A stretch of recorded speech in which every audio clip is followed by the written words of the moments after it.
So Asus just made a $500 keyboard, and this was my first reaction when I saw the keyboard. You know what? This keyboard actually sounds pretty good. Wait, how much was it? Oh, it's 499. 499? And this is also my grandparents' reaction when they saw the keyboard. Come, you wanna try this keyboard? Try this keyboard, try this keyboard. Very soft. Very cool. Very cool. Do you know it's 800 Singapore dollars? Wow, little bit expensive. It's expensive. Ma, try it out. How to try? How do I do? Just touch it. Is it good? Very good. Very light and nice. Do you know this keyboard is 800 Singapore dollars? Wow! Wow! Mine. Who will buy? Thanks, Mama. Welcome. I hope you all like it. What do you mean? That's pretty good. That's pretty good. I don't know why I interviewed them, but they reacted pretty good. So what makes this keyboard worth its humongous price tag? It was a genuine question to you guys, I don't actually know. But we'll be finding out in this video where I'll be unboxing this keyboard, tearing it down, and see who this keyboard is actually meant for. So yeah, let's get to the unboxing. Firstly in the box, you'll get the keyboard itself. You know, and when you first pick it up, you will instantly feel like you've just been teleported to the gym because it's that heavy. Coming in at a whopping 1.5 kilos, this keyboard is definitely in the weight class of the custom keyboards you see in the market. With this keyboard, Asus threw lightweight and portable out the window and instead favored for more of the heaviest materials on earth. Galvanized square steel. I don't, guys, I don't get it. Watch me flip this. Oh, that's crazy, guys. Make sure you like and subscribe. Other than that, inside the box, you'll get a wireless dongle booster, a switch puller, your wire, a keycap puller, magnetic feet for your keyboard, a matching premium wrist rest to go with the keyboard, which is actually made of full aluminium on the base and silicone on the top. It also has a cool feature which Asus doesn't mention, but you can just peel it off and wash the top silicone, so it's really easy to clean. And a control keycap just in case you want to replace the co-pilot key on your keyboard, because yes, there is a dedicated AI button on this keyboard. Welcome to 2024. Other than that, in the box you'll get some stickers, and this is what the keyboard looks like. In terms of build quality, Asus did a solid 10 out of 10. I mean, it's really well built. The chamfered edges with the complex machining of this keyboard is something that you just don't see on most normal keyboards. You have to feel this to experience it. The way this keyboard feels in my hand is like I'm holding a tank, dude. I could probably drop this keyboard off the second floor and it wouldn't even have a dent. That wasn't this keyboard because I would be too afraid to crack my tiles and, you know, drop the keyboard. This keyboard comes with a click-style knob and a button on the side to change a few modes, a color OLED touchscreen, and thankfully this time they're actually using real glass for the screen. Removing the keycaps, we can see it features Asus's NX Snow switches. They come pre-lubed and they are mounted to a carbon fiber plate. They use carbon fiber to have metal-like rigidity while also having a bit of flex. And taking apart the rest of the keyboard is actually pretty easy, according to Asus's manual. Simply disassemble the keyboard, is what they say. First we gotta take out some screws, 14 screws to be exact, located here, here, here, here, here, here, here, here, here, here, here, here, here. That should be 14 screws.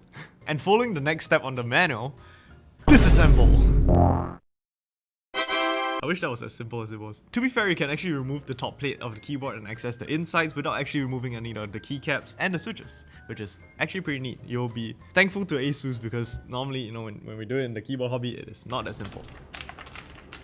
There's a piece of Poron foam sandwiched in between the plate and the PCB, alongside with a silicone dampening pad and the plastic battery cover. On the silicone pad, there are these small little nubs that cover it is to prevent echoes around the chamber. You can also see that Asus went with a leaf spring mounted design, which is something you don't normally see on custom keyboards. I only can think of the Angry Mail keyboard when, you know, they mentioned that. And Asus mentioned that removing the silicone dampening will give a more cushioned feel to the typing experience. To give you an example, I did it myself. Here's the keyboard without the silicone foam.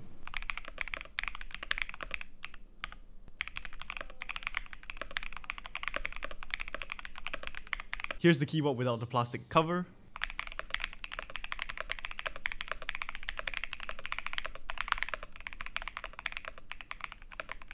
And here's the keyboard without anything inside.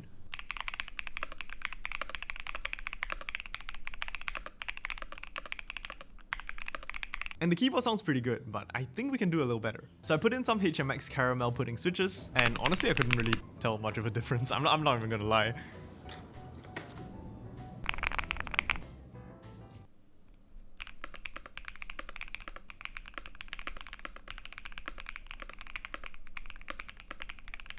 I mean, the HMX were slightly smoother. Now here's the part I tell you why this keyboard is special. For starters, this keyboard is the first fully metal keyboard made by a peripheral company. If you gently remove the keyboard's backplate, you can actually see that there's a switch that allows you to switch from soft to hard.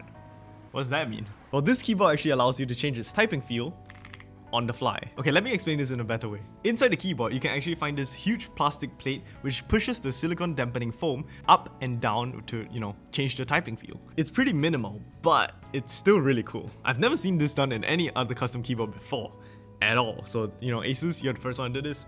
Pretty cool. Right beside the switch dampener, you can actually find that it's a wireless dongle, which after plugging into the booster, allows you to get 8000 Hz polling rate. 8000 Hz polling rate on wireless. What that means is that this keyboard is technically 8 times faster than a normal standard gaming keyboard, which is already at 1000 Hz. Over wireless. Okay, to be honest, 99% of you guys won't even feel a difference unless you're a pro gamer, which I am. I would also go so far as to say that this keyboard is the second keyboard ever that I've seen to feature a touchscreen on it. First place being this thing. I don't even know what this is.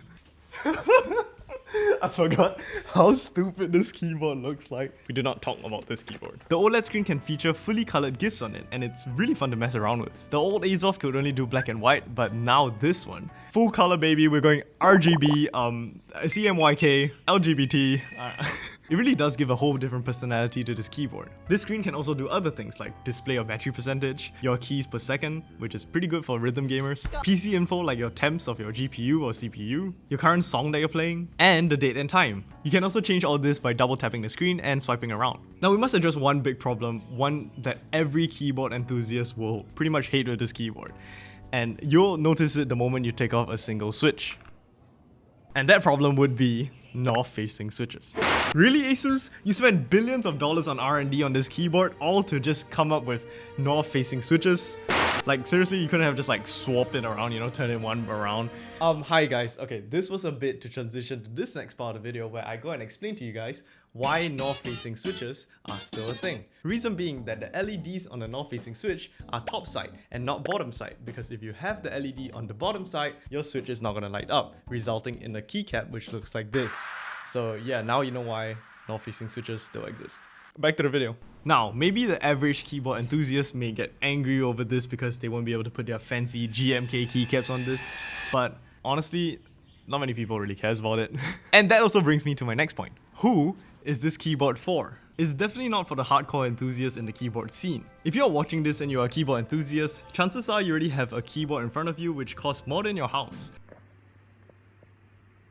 Crap. And you probably don't even need this at all. I actually brought this keyboard down to a keyboard enthusiast shop, and a friend of mine who owns that shop commented on this keyboard. Yo, I'm back. This is Lester. You may have seen him previously from my Joey video. He owns a keyboard shop, and I'm having him review the Azoth to get some expert opinions on the keyboard. What do you think of the new ROG Azoth Extreme?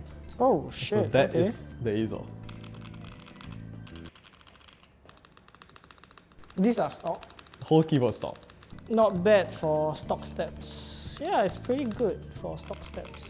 A full OLED touchscreen. Shit, okay. It's honestly not bad for stock keyboard. You can remove the backplate. Oh wow. And this allows you to change the hardness of the keyboard. Very subtle, very subtle. Yeah, it's a cool concept. So Lester, after playing with the keyboard, I wanted to know your honest opinions. What do you think of the keyboard and would you recommend it? It's pretty good for stock. So what's the price on this? It's like I think it's an MSRP of 500. 500, I would think this would cater to a more specific group of audience. Probably like gamers, since it's like 8000 polling hertz. Yeah, but if you're speaking like from a enthusiast POV, for 500, I think there are cooler boards out there. Yeah. Unfortunately, Asus. But yeah, no, I like it. I think it's a really cool board still though. Oh yeah, for sure. But yeah, cool for innovation. Well, I do agree with him that the price of this keyboard is really steep, but so is the production complexity. Well, I think this keyboard is for someone who wants a keyboard out of the box which is feature rich and don't need to wait for in stock, you know, pre-ordering and group buys, you know, the standard stuff in the keyboard enthusiast hobby, and then even having to put the keyboard together himself. You get an out-of-box experience which is none like any other. This keyboard has all the features you'll ever need or want in a keyboard, except rapid trigger. Asus, please get on rapid trigger, please. I'm begging you. Rapid trigger key. The build quality of this keyboard is once again The build quality of this keyboard is phenomenal, and the design of making it look not overly engineered but still maintain a sleek look with it is a very captivating look. So in the end, my final thoughts on this keyboard: get it. Get it? If you have the money and you don't want to spend countless hours just designing and building your own keyboard or searching online for parts, this keyboard is the perfect keyboard for you. But yeah, I'm gonna go back to waiting for my group buy because it is 3 years late and it's still not here.